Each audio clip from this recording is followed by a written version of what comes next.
रामनाथ जी, गांव के दादाजी एक छोटे से गांव में रहते थे। रामनाथ जी, उनका घर गांव के बीचों बीच था, जहां हर कोई उनसे मिलने आता था। सब उन्हें दादाजी बुलाते थे। बच्चे बड़े सभी के लिए वे दादाजी ही थे। दादाजी बहुत ही अच्छे और दयालु थे। उनकी दयालुता की कहानियां पूरे गांव में मशहूर थीं। दादाजी हमेशा मुस्कुराते रहते थे। उनकी मुस्कान में एक खास तरह की मिठास थी। उनके चेहरे पर हमेशा एक अलग ही चमक होती थी। यह चमक उनकी आत्मा की शुद्धता को दर्शाती थी। गांव के बच्चे उन्हें घेरे रहते थे। वे उनके साथ समय बिताना बहुत पसंद करते थे। दादाजी उन्हें बहुत सी कहानियां सुनाते थे। उनकी कहानियां सुनकर बच्चे मंत्रमुग्ध हो जाते थे। रामायण, महाभारत और भी बहुत कुछ।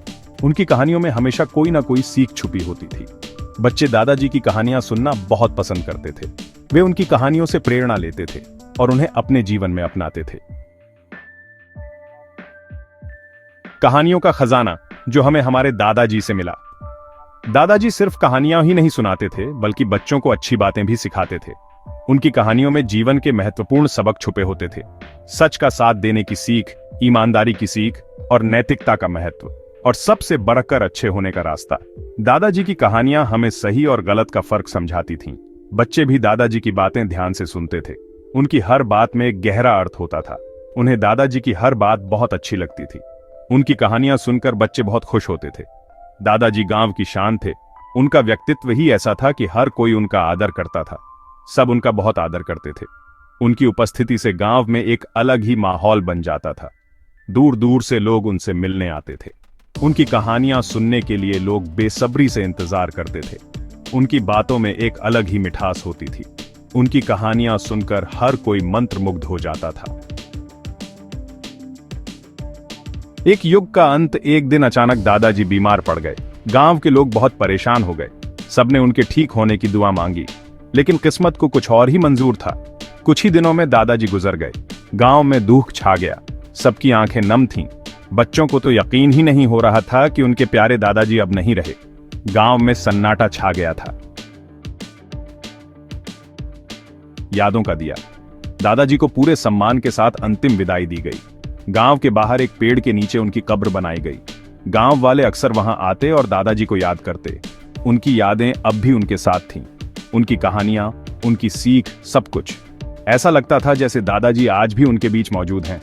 उनकी आत्मा, उनकी यादें, सब कुछ अमर हो गया था। नई शुरुआत। श्याम का जन्म। कुछ समय बाद गांव में एक बच्चे का जन्म हुआ। उसका नाम श्याम रखा गया। श्याम बहुत ही प्यारा और हंसमुख बच्चा था। धीरे धीरे श्याम बड़ा होने लगा। वह भी दूसरे बच्चों की तरह शरारती और नटखट था। लेकिन श्याम में कुछ बात अलग थी। उसे दादाजी की कहानियां सुनना बहुत पसंद था। जब भी कोई दादाजी की बात करता तो श्याम ध्यान से सुनता रहता। अमर आत्मा। यह कहानी है उन यादों की जो कभी नहीं मरती। एक दिन श्याम ने अपनी दादी से पूछा, दादी, दादाजी कैसे थे? क्या वे सचमुच में कहानियां सुनाते थे? दादी ने प्यार से श्याम को गले लगा लिया और कहा, हाँ बेटा, दादाजी बहुत अच्छे थे। वे बहुत अच्छी कहानियां सुनाते थे। श्याम ने फिर पूछा, क्या मैं भी कभी दादाजी जैसा बन पाऊंगा? दादी मुस्कुराई और बोली, बेटा, दादाजी तुम्हारे साथ हमेशा रहेंगे। उनकी यादें, उनकी सीख, सब कुछ तुम्हारे अंदर जीवित रहेगा।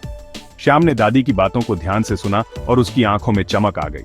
उसे ऐसा लगा जैसे दादाजी सचमुच में उसके साथ हैं। दादी ने श्याम को बताया कि दादाजी ने हमेशा सिखाया कि जीवन में सच्चाई और ईमानदारी से जीना चाहिए। उन्होंने कहा, बेटा, दादाजी की आत्मा हमेशा तुम्हारे साथ रहेगी। उनकी बातें, उनके आदर्श, सब तुम्हारे अंदर हैं। श्याम ने दादी की बातों को समझा और उसे महसूस हुआ कि दादाजी की यादें कभी नहीं मरेंगी। वह सोचने लगा कि कैसे वह दादाजी की तरह बन सकता है, कैसे उनकी सीख को अपने जीवन में उतार सकता है। यह सुनकर श्याम के चेहरे पर एक अजीब सी मुस्कान आ गई। उसे ऐसा लगा जैसे दादाजी सचमुच में उसके साथ हैं, और शायद वे थे भी, अपनी यादों के रूप में, अपनी आत्मा के रूप में। क्योंकि यादें कभी नहीं मरती।